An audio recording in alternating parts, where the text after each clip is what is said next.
So, ladies and gentlemen, Tulia Lopez. I met Tulia. Yes, big round of applause. This is cool.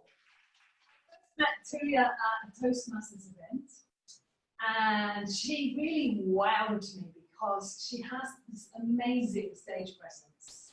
She exudes confidence, and at the same time, she exudes love. It's a beautiful combination to witness. And she also wows people because she wears these amazingly high heels, which I can't help it.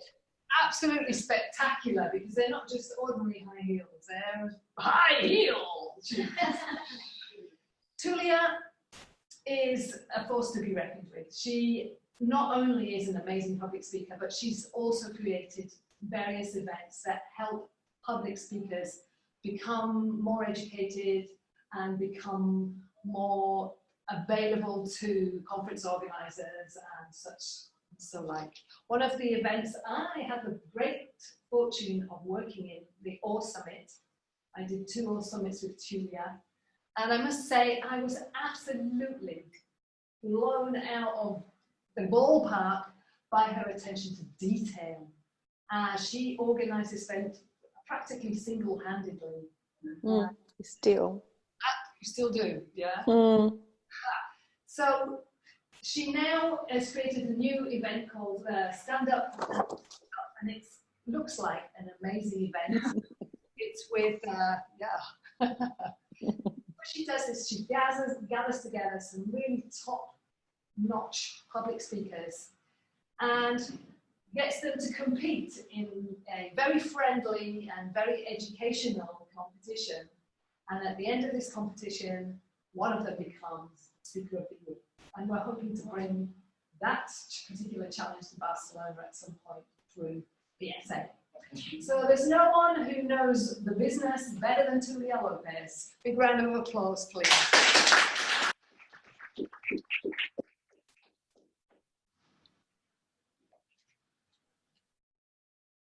It's up to you, Tulia. Hello. The sound was a little bit, I missed you a little bit, but now I'm back. Okay.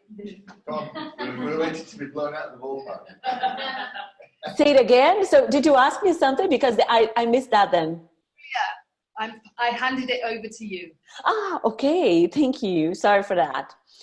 Okay, guys, I'm open to answer questions, and I hope I have the answers to the questions. I'll do my best, but I talked to Caroline before, and I pointed a few, I dotted a few points that I would like to share with you because they were the points that really helped me to transition from being a speaker, a very aspiring speaker, and really start stepping on professional stages. And Caroline confirmed with you that most of you are Toastmasters, which is awesome. However, I find that this initiative is awesome because if you want to become a professional speaker, you need to go beyond Toastmasters. You can still, but at the same time, I always support and suggest people to keep using Toastmasters platform as much as you can for practicing, for trying, for really going wild, because out there you cannot go that crazy sometimes. And one of the things that I want to point out without going too much into the in-depth with Toastmasters is when I say use Toastmasters platform to practice, it's not only to practice your very awesome presentation on stage, it's really to follow instructions that comes in your manuals, the objectives, the timing, because out there, these are the things that you have to follow. Because if you come to speak on my event and I say to you, the topic is this and the timing is this, and if you come and you don't really follow the topic, you go wild in a completely different direction, or if you don't follow time, I'm mad with time. I'm a Brazilian who is mad with time. So that's very paradoxical, but it's the only way events can function properly. So on that sense, on that note, if you come to on my events and then you miss the point of the theme, you went on your own way, or if you miss the time, most likely I'll never invite you again. And so am I, and so most of these organizers out there. And timing is crucial, and because time shows professionalism, but also show respect towards your other colleagues who are speaking in the same event, or even if you are the one speaking, only person speaking on that event alone, the organizers might have other plans throughout the event, so which is another point that we can discuss, what you should ask organizers before stepping on their stages. So leaving Toastmasters behind, what is the big difference? What I have been noticing in the past few years is what people out there, the bookers out there are looking for. They are looking for the real you. As I said to Caroline, raw and real. Sometimes you need to be really raw to be able to engage that audience in front of you.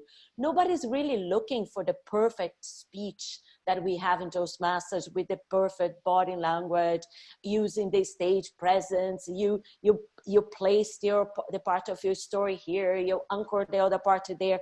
This is good, but this should not refrain you to be you and be real.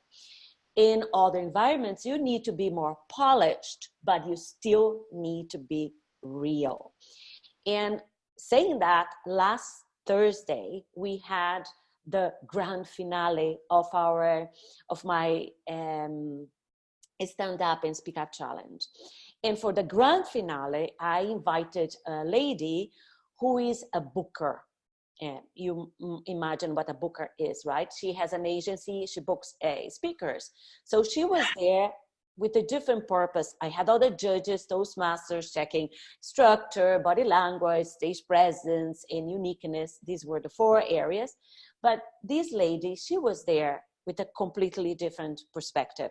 She was there to see if those speakers were already bookable. On that sense, because she is an agent, she is a mediator between the speaker and the company or the client. So what she wants to see is, can I sell Ian? Can I sell Caroline's speech? So all this aspect, which is completely different from what we do in Toastmasters.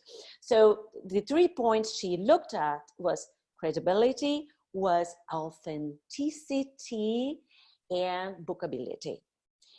Interesting enough, that my speakers were great. They had been through the previous challenges, so they were professionals who were giving presentations and talks previously. They are not Toastmasters. I had only 2 Toastmasters throughout the whole year last year, which was great, because for me is one of the ideas behind this is to bring other experts on stage and see how they present themselves and how they can improve. Because for these people, the big challenge was the feedback. They never received really feedback as we are so used to in Toastmasters, and so amazing that we have that. And I wanted to give them this opportunity. So saying that, from the perspective of the lady for the agency, what she pointed out several times, and guys, boys, men, this goes exactly for you. One thing she pointed, and usually for the men, she always said, where are you in your story?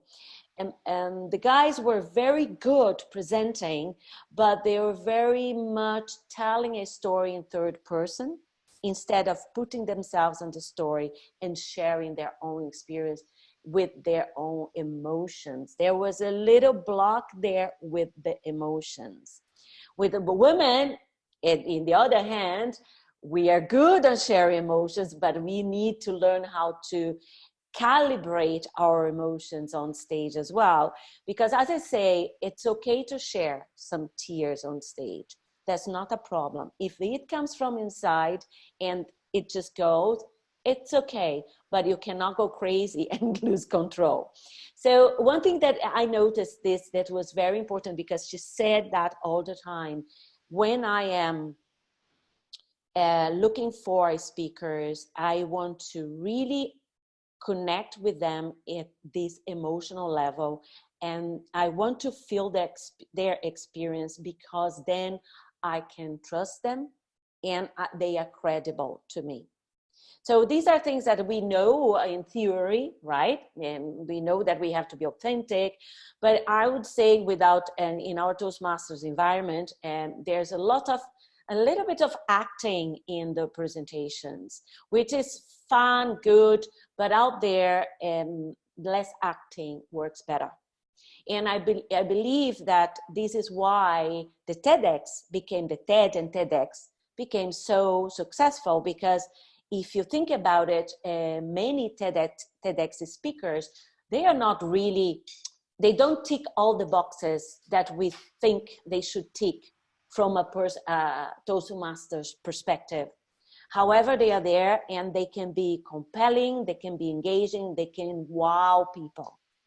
Of course, saying that, I'm not saying that you should not working and you're practicing to polish your presentation, your style, your pace, your posture on stage.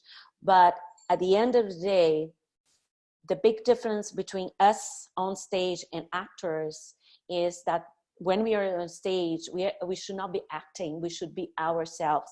And actors, they are good actors when they make you believe that they are the character that they were representing. But when they go off stage, you want to find a different person.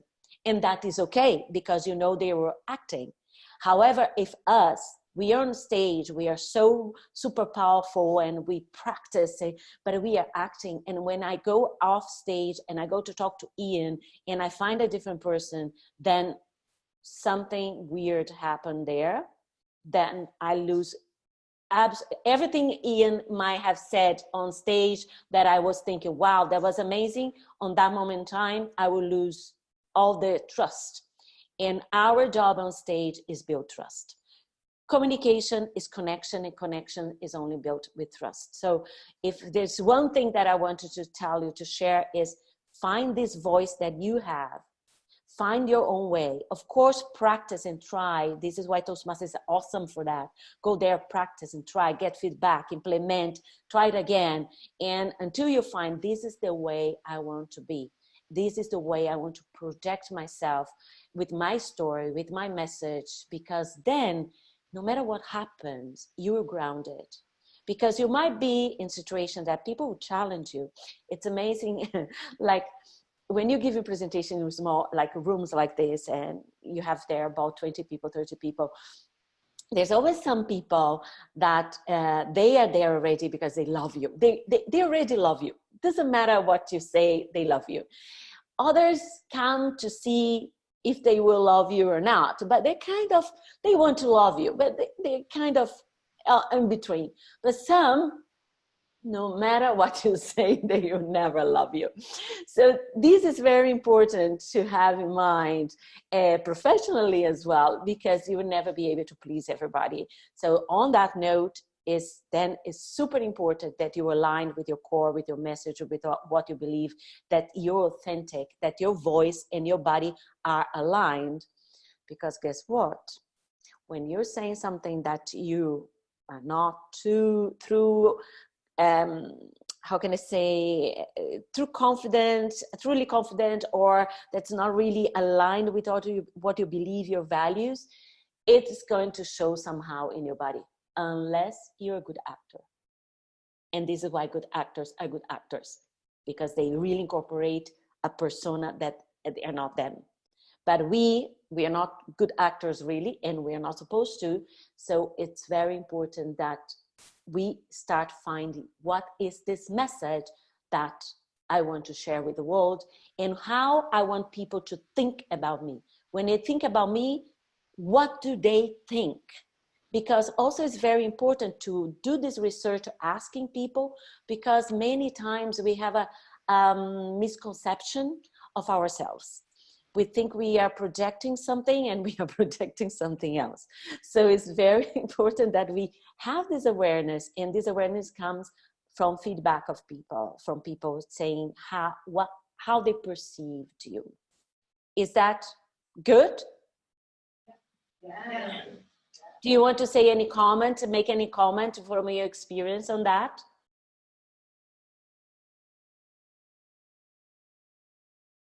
I'm hearing, I'm all ears. Oh, there are two hands in the back, yes. I'll come closer just in case you can't hear them. Okay, awesome. Just wondering, how do you think you get the best feedback from people about what you are projecting? Just ask people in Toastmasters, hey, what do you think of me on stage?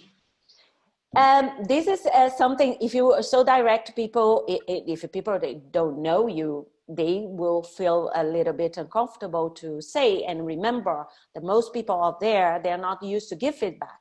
In Toastmasters, we practice that, and feedback is also a skill. So what I would suggest to you is, if someone says to you, they come, wow, I loved your speech. And you say, you thank, of course. Ladies always thank. Don't say, oh, it was nothing. They say, thank you. I appreciate that. But then you add, what exactly do you like? Yeah, because then you give this space, you open this door for the person to share. You're not like direct, but say, oh, that's awesome. But what exactly did you like? And the person might start stumbling, not really knowing, but then you can help the person. It was, oh, you're talking about when I was in this position, or when I said that, oh, okay. And then you can help the person to open up to you.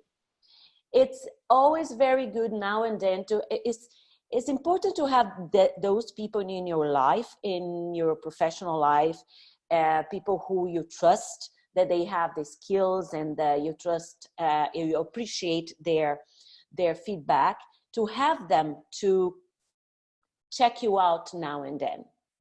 I have my couple of people that I go back to when I have a new presentation that I present, and ask them for their honest feedback. And that is very important, because sometimes we have a misconception about ourselves. We practice and we think we are coming across with something that's awesome, but then it's not really coming across the way we want.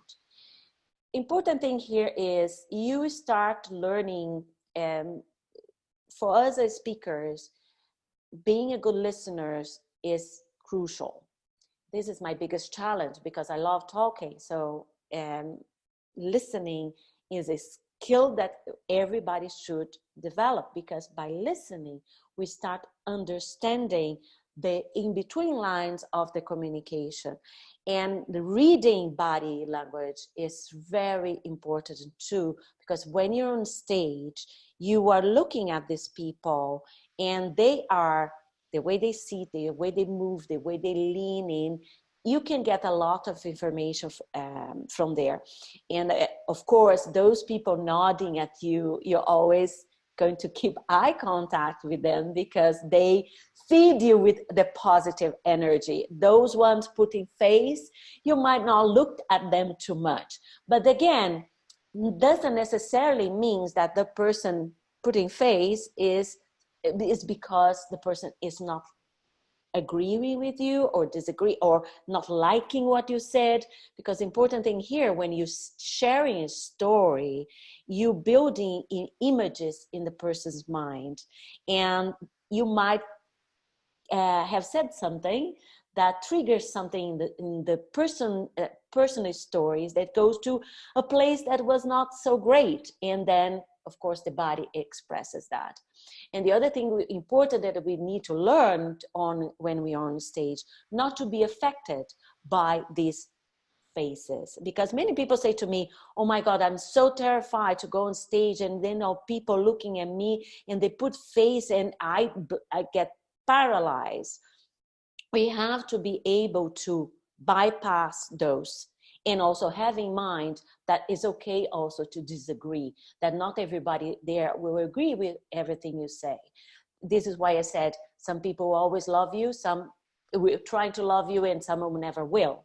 And you have to have your tools that helps you to remain grounded on stage. And what is the big tool that you have to keep yourself grounded, that you're not like going to miss your point because someone put a face, is your message. Because all you do on stage is to deliver a message, something that you believe that these people should, how can I put that? Something that you want to share with this audience, something that you want to give to them to create certain impact. Because at the end of the day, you are only a vessel. If you think that you're only a vessel for your message, and you take away all the focus on yourself, and you focus on your message, and the objectives that you have, that you want your message to reach, the impact you want your message to reach, and you focus on that, then all the rest become more natural, but also irrelevant in a sense of your own self. And what happens out there, we see a lot, and we see, especially in Toastmasters environment, we see a lot of building up yourself, and this presence on stage, which is part of the process as well. I'm not criticizing. I'm going to be very straight to the point, because I believe you want to become professionals, and I want to bring you the view from outside, because in this growing process, as a natural process, as everybody, we copy. Yeah. So then we want to find what I can do. So we start practicing our gestures, practicing stage presence, stage mapping, but everything comes a little bit as is in an acting way, because you're still learning. But then you have to internalize that. When you internalize how your gestures should go, how your pace, when you want to say something, if you should go faster or slower, where you want to put yourself when you want to deliver something. But then is this conversation with yourself. Then you get back to your message and really internalize your message and allow your body, this is the exercise, allow your body to tell you where you have to place yourself. You're still aware of your gestures, because everything on stage should have a purpose. And one simple example is that when we are talking, I gesticulate a lot, and goes like this. But when you're on stage, if I keep talking like that, would be horrible. So for me, it's one thing that I have to be very aware in my communication. So all in all, to make it very simple for you to transition from where you are right now, is start looking for that voice that is yours, that will define who you are. Really, really do a research there. There are lots of things you can do, and find your values, your missions, your vision. There are all this journaling that you have to do, because that is what people out there is looking for. They are looking for something, a message that comes from you that is aligned to your expertise. However, it has to be authentic. It has to be something that comes really from inside of you, because then that is what will differentiate you from the others. Because I can talk about marketing, Ian can talk about marketing, Caroline can talk about marketing, but what is my story behind marketing, for example, that I want to bring to these people? Yeah. And another important thing is sometimes speakers focus too much on their own journey and sharing their story and what happened and why they did something, but they forget to share how they came out in the hero's journey, what it was the transition to the transformation. Yeah. So it's very important also to have in mind when you crafting your message or story? What was the transformation? What exactly did you learn in the process, and what were the steps that you took to be where you are right now? Because this is what companies are looking for. I've learned this last Thursday from these women, because you can adapt any topic to a situation that a company might be needing right now. But it's very important that you share your story on how you managed to overcome that challenge. Is that good? Another questions coming from there? Yes, hello. My name's Terry. Nice to meet you. Thank you very much. Very useful. Really, really resonates with me. I have a question. It's maybe more a practical question. It's a concern probably of my own. You talked about credibility, authenticity, and bookability. Yeah. So my question is there an age limit? Age limit?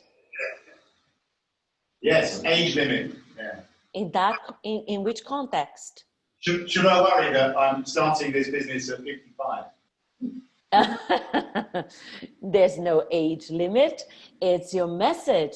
What the world needs out there are the message. And I would say is even the other way around.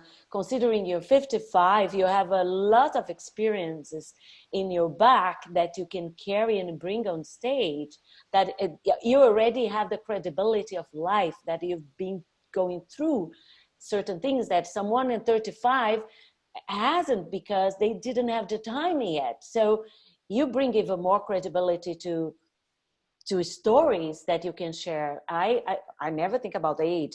Talk about that. We need stories, and authentic stories and true stories that can really make an impact. But we have to be objective as well. So this is why the perspective from the woman in the agency was very eye-opening for all of us, because at the end, your story has to sell.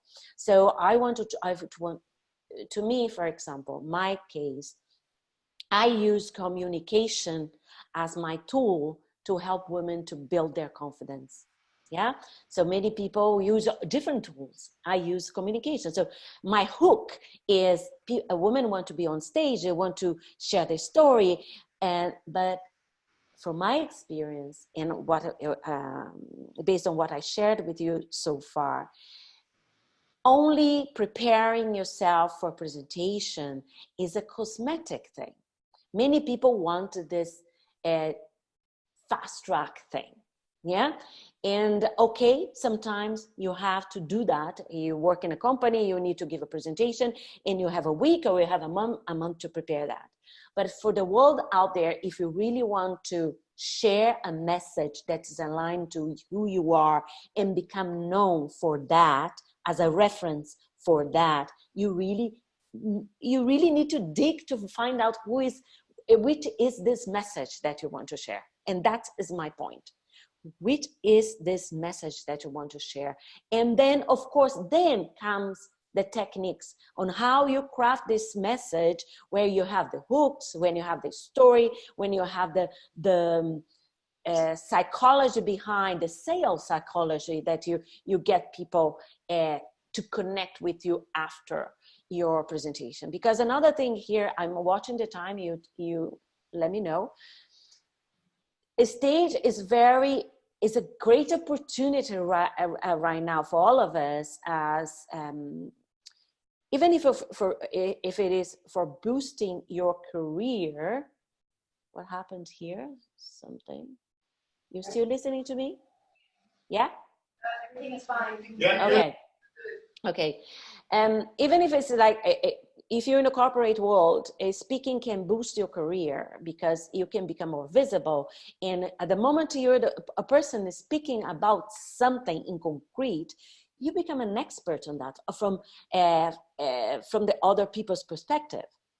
So this is why it's so important that you define what exactly you want to share out there. But for the other ones who are entrepreneurs or have business owners, the stage is an amazing opportunity for you to bring visibility to your brand, to your business, and to acquire more clients.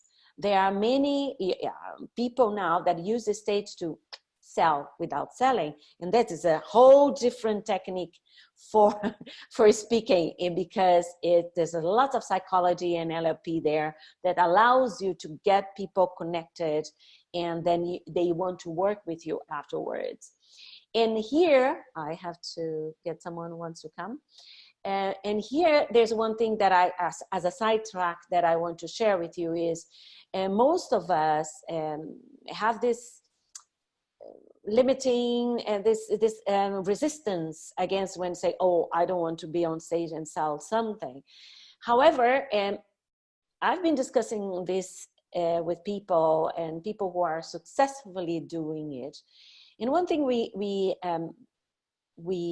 agreed is, think about the scenario. I come to present to you about something that I do, and I'm awesome. Like you get so excited about what I said, but then I say to you, okay, thank you very much, bye.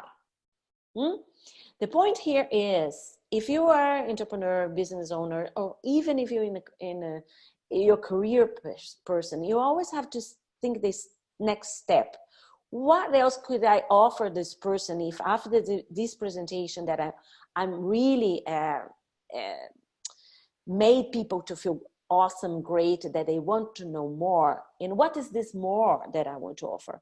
Because then if you don't have anything, in a way you're doing a disservice to these people, because they are so excited. You excited them for something, but you left them there hanging.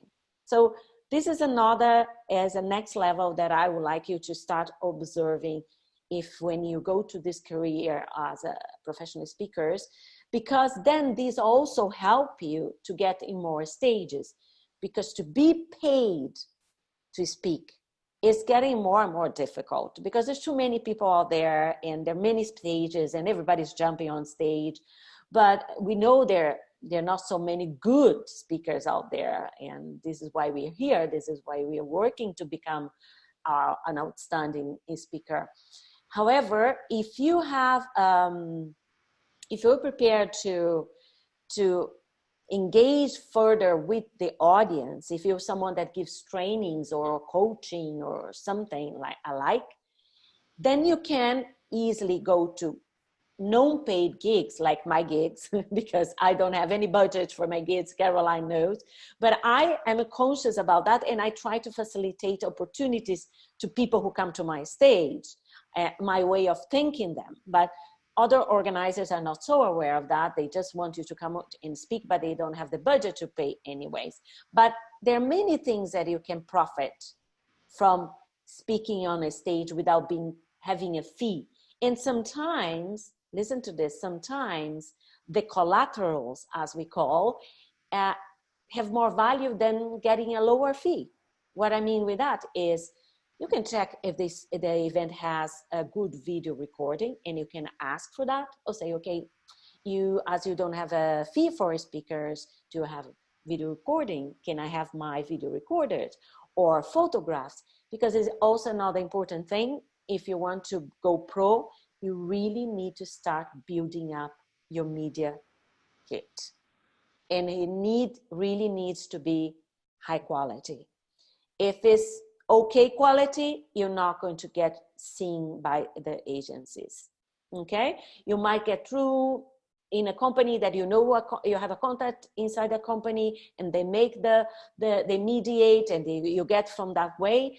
Yes, with the okay material, you can get that. But if you really want to be seen as a professional and go to agencies, and for them to look at you from start, you have to have pristine material to show to them. You have to consider writing articles. You have to think about your visibility, and in the terms of your expertise, building your authority based on your message. And this is why from the beginning I mentioned to you, the important thing is to know what your message is. As I used to say, you have to find, then you have to own, and then you unleash your voice, your message out there. But at first you need to find that message that defines you, and that message that is the message that you want to change the world. That the message that motivates you because it's aligned with you, and you know, I know I'm doing something great here. But in the other hand, never forget, it's always about them. It's always about the audience, the people you're serving. Speaking is about service. If you have this in mind, you do great, because you're always thinking, how can I serve my audience? How can I make my audience to improve in whatever situation they are? If you think that way, you have the biggest percentage to deliver an awesome speech. Doesn't need to be perfect, because thank God, I hate this word perfection. So I recommend everybody to delete this word from your vocabulary, because I don't believe in perfection. What I do believe is that we all can do the best we can. And this can be great with the resources we have in a moment in time. Of course, we can always improve, but in that moment in time, if you give everything based on what you have, when you look back, you say, awesome, I can do better now, but that day I did my best with what I have. And that is what you have to have in mind. Silence. I want to say one more thing here. Let me see. Yes. You might be thinking about fees, right? Fees is a mystery. It's very, there are certain standards in the market, like that you can research for yourself, and varies in countries, in places, right? But fee is very personal, and it's based on your experience, and it's based on your value, the value belief that you have. So of course you can have some references to do your own assessment, your self-assessment, to define what type of fees you want to get started. You need to be comfortable too when someone says to you, how much is your fee, that you say that in a very comfortable way, because if you stumble, means that you are not comfortable with it, and the other person will see, and you say, no, I'm not going to give you that.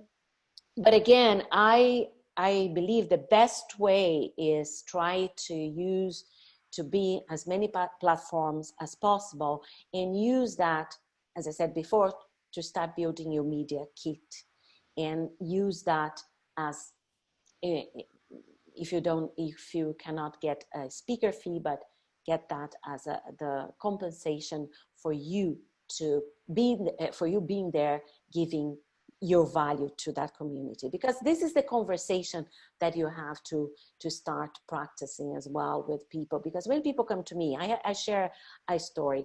When I started with the All Summit, which one of the events that Caroline was part of, and as I said, I have no budget for that, so everything's based on the ticket entrance. So I have my to-do list here, what I need to do in the event, and as the tickets come, I go ticking, and certain things are never done because there's no money left. But anyway, the idea that my core is give this platform for women to share their voices, and then have them give all the promotion, marketing before, so then people start getting to know them. And on that note, I invited one lady, and I wanted her to come. So we had a meeting, and then she asked if there was a fee. Fair enough. And I said no, and I explained why. And she said no, so then I'm not going.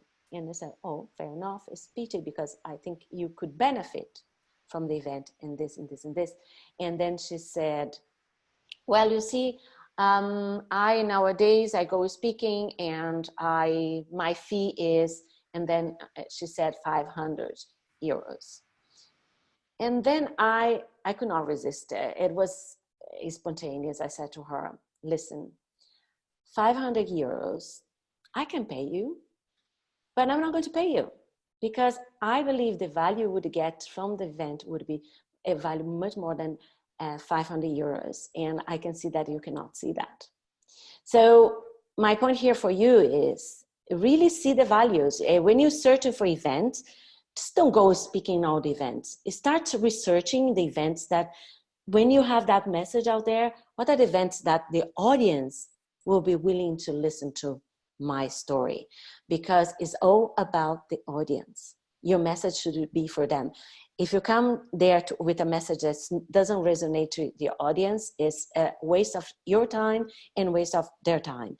So it's important that you start identifying events that are aligned with the message that you want to convey to that audience. You know that you can serve that audience. You know that your message can impact that audience. So in that event, those events, you start seeing what kind of format they have. Do they have sponsors? And you investigate and you try to get in touch with the organizers and you offer. And of course, you always ask, is there, I wouldn't even say, is there a speaker fee? You ask, what is the speaker fee? And they might say, there's none. And then when there's none, because most events right nowadays, they have none, and then you try to negotiate all the collaterals. And from my experience, the paid gigs come directly from companies. When they have events or they want to bring an expert to talk about something to their employees. So then is when you really can expect a fee. We are not going to do like a pro bono for a company, for God's sakes. But for people organizing events like that out there, you will see that most events are, how can I say, private initiatives. And even if people are entrepreneurs or business owners, there's not too much for the speakers, but you can still benefit from speaking on those events. So this would be for me my to open the perspective for you. Go and speak as much as you can, and go sharpening and finding and making that message crisp, and use Toastmasters to go crazy and to say, okay, I want to try something different. Let's see the reaction of my people there in Toastmasters. And that's the way. It's a great opportunity for you to be able to play with both. Am I in time? Yeah. Julia. Yes, darling. Wonderful to see you here. One of the things that you haven't explained to us yet is, when you're talking about authenticity, what's your story? How did you first get into the public speaking business? Oh, it's a long story. I will try to make it very short. My background is architecture, okay? And now I call myself the communication architect, because I am using the skills I've learned in architecture to build up my communication patterns and my systems that I teach people. But I got into communication through Toastmasters 2008. Let me share with you. I was living in Barcelona, in your beautiful Barcelona. I had a business, and 2008 came, and I had a retail business with jewelry, lovely Brazilian jewelry. And of course, you can imagine at that moment in time, nobody wanted to have jewelry, to buy jewelry. So basically, I had to close my business, and it was a disaster, because it was really like I lost everything. I had people after me for me to get paid. And I was in this moment in my life that I needed to do something different while I could clear the whole mess. And I knew going back to architecture would be almost impossible, because I had left in my past life. And in one conversation, I was looking for opportunities to do something different, because I wanted to get out of the mess that I still needed to go through for at least one more year to clear everything. And in the meantime, thinking, what am I going to do? I went back in this process to IT to get some money to make a living, to survive. But I was looking for something. And in a conversation with a friend, he told me, I said, I need to meet new people. I need to get out from where I am. It's very toxic, the environment I am in right now. And he said, why don't you go to Toastmasters? And I said, what the hell is Toastmasters?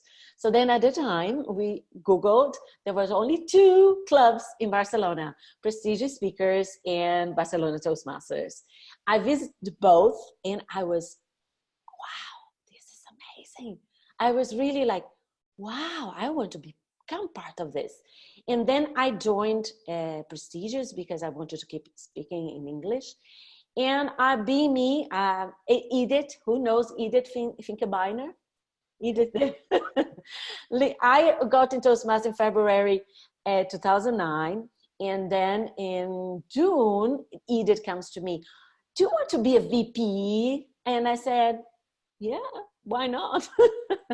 As I say, ignorance is a bliss. I didn't know what I was getting to. But saying that, I really got into. And also, if I think it was a way for me to get away of my mess, but also a way of self-discovery, because I believe communication, that is the thing, is about self-discovery. Because when I told you, find your voice, this voice is who you are, and the process comes inside.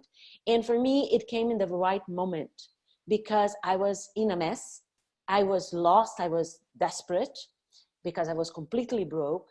And I got into this sharing stories. And these sharing stories helped me to get back to my confidence, my self-confidence. And I could see that people trusted me. And at that moment in time, I felt my credibility was on the drainage. My trust people, like I thought people would not trust me anymore. And that for me was a very difficult thing to accept because I always valued my word. I'm old fashioned. That was my education, that your word is everything you have. And because of the mess I was really, really affected emotionally and psychologically with that. But in this process that I got into Toastmasters, that I started sharing, building up my credibility, my self-awareness and my self-confidence, I then started thinking there might be people like out there that faces the same situation that I am facing here. Doesn't need necessarily be the same, like having lost a business, but because I also got so excited and I started receiving those feedback, not only from Toastmasters, but people who were in my circle of friends that I was so excited and I was selling Toastmasters to everybody. They started telling me, why don't you teach those things? I said, no, I'm not going to teach those things. Who am I for teaching those things?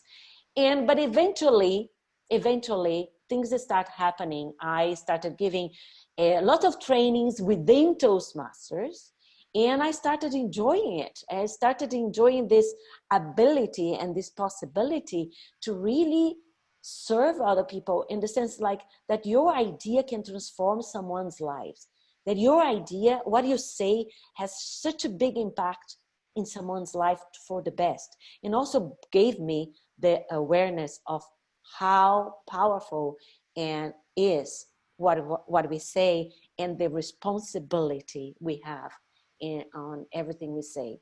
So this is what motivated me, and it was organic. I would say it was an organic process. And when I moved to Switzerland, and the context of Switzerland, meeting a lot of women who had a very common ground story, a woman who came to Switzerland following their husband, and they were professionals back there in their countries, but then when they get in Switzerland, they don't get the job, and they got frustrated, and they were trying to find their voice. And it was when I created the Awe Summit. And the motto was giving voice to women. At that moment in time, 2014, I realized that my mission, my purpose was to help women to have a voice out there. Nothing against you guys, I love you, but I decided to focus on the ladies, although the challenge is also for both. And but that was it. And now I know, now I understand, and I believe in life. If I look back, if I give you my list of everything I have done in life, you might think, what the hell is this? There's no connection. But I look back and I can connect all the dots. Everything has a connection. And this is why today I am the communication architect. Does that answer your question? I see a hand in the back there. I'm holding up, fantastic, it was lovely.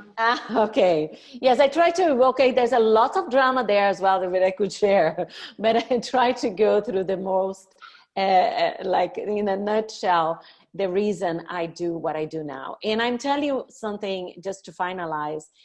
I created the challenge last year with, you know, my mind doesn't stop. So for me to be able to stop thinking, I have to release somehow, and I release by doing things. And I realized that more I do what I do, the importance of our voice and our message. So this is why you're blessed there to be willing to share your voice with the world, because the world needs that. And when I say it sounds cliche, but it's not. People need. The other day I heard someone saying 99% of people are waiting, and you there, like me, you are the 1% that are willing to do something for this 99%. So take that seriously, because in my experience with the challenge, where I said, like, this is a crazy idea, say a competition for professionals out there. In Toastmasters, we know and we enjoy it, but I thought, like, well, if you enjoy Toastmasters, people out there, they might enjoy. But can you imagine that I convinced people to come from Zurich to Munich for an evening just to compete, and they had such an amazing experience that for me that justify everything that I do, because it's not only the pleasure and the adrenaline, the boost to be there in front of people, but all the learning experience and all the sharing. I know that changed their perception of themselves and improved the way of reaching out there to people. So that's what I would like you to start thinking about, that you have the power to really create an impact that's beyond of what you see right now, but go for it in a way humble, connected, try to find that voice, connect to that voice, own that voice, and share it, because as a speaker, as I believe our role is to serve the ones out there with our message. Anything else?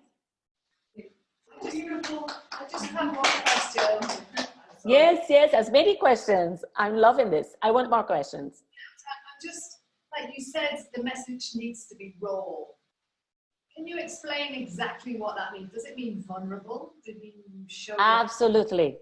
That's exactly the point. I said sometimes you have to go on stage. Sorry? Tragic or sad. Let's how can I say, process that. I would say, when I say you have to go raw, sometimes I say sometimes you have to go naked on stage. Sometimes you really need to share. You really need to share your pain if you really want people to take action, because sharing the good sides of stories, they are inspirational. And some people say, I want to be an inspirational speaker. That's awesome. But I believe this is good for more social gatherings, that you can be inspirational, entertaining. But what the world out there needs are people that can transform other people's lives, that really can ignite people into action. And you can only ignite people into action if you share your story, your vulnerability. People need to see that you are a person, that you've been through something. But then I go back to what I said. It's good to share your emotions. It's okay to share some tears, but you cannot lose control, because at the end of the day, when you're on stage, you should be in control. And this being controlled, it's kind of difficult to explain in words, but doesn't mean that you have to control yourself to the point that you become inauthentic. But it's a control that helps you to keep grounded. Do you follow me? Yes. Yeah. So when you say, Caroline, because I know you're a clown, you want to be dramatic. So what do plays a big role in certain contexts. We always need to know which is the context I'm speaking here. I say, what is the container that I'm going to be? Because when you're in a room with people, you're in a container. This container has energy. What's the level of the energy of the environment? So am I able to raise the level of the energy of that environment? These are the questions also you have to ask you, because you might say, I'm not going to speak to these people because their level of energy is too low. I'm not in position to raise that. And in this container, how I'm going to play with this to move these people into action. So yes, you have to play it, but then when you know who you are, I give an example, a concrete example, myself.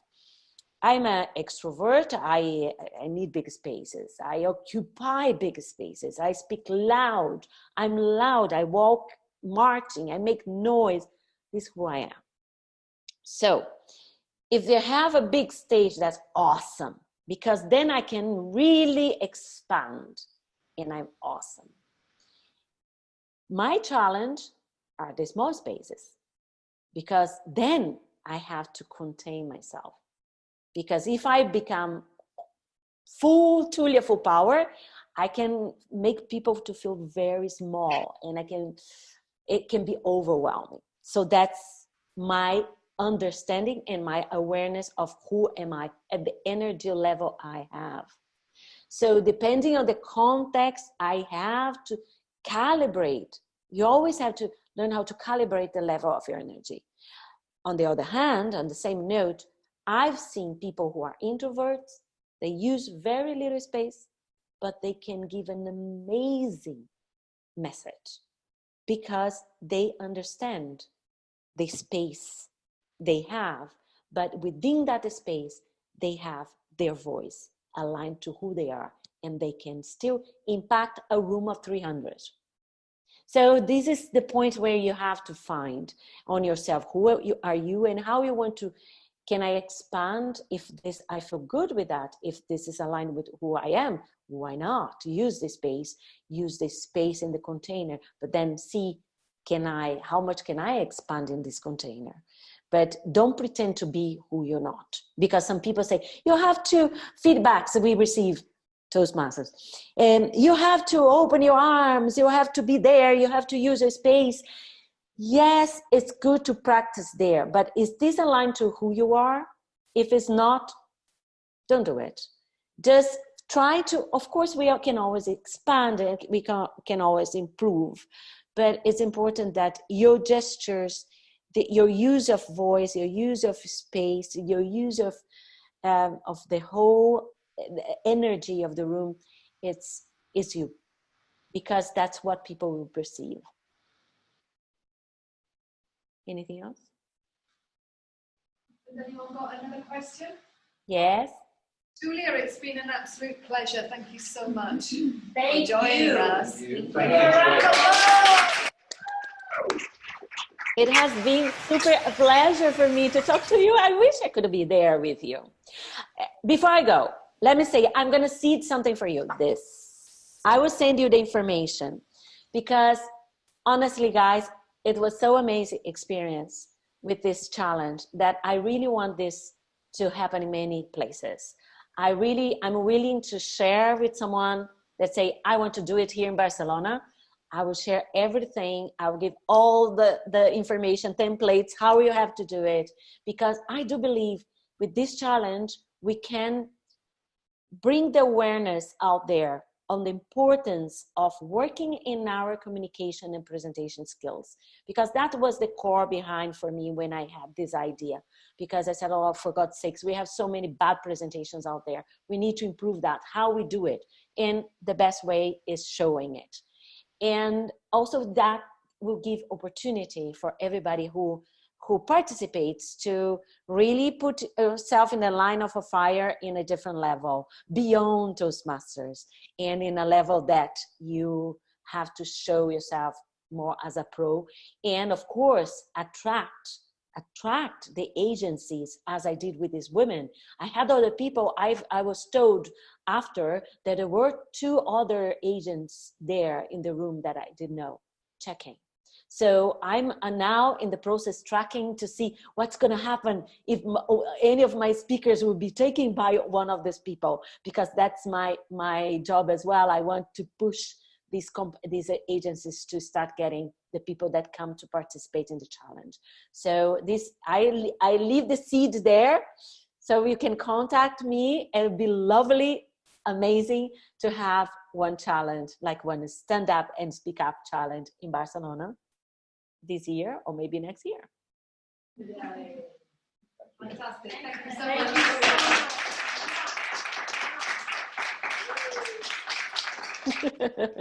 I love you. Bye. Bye.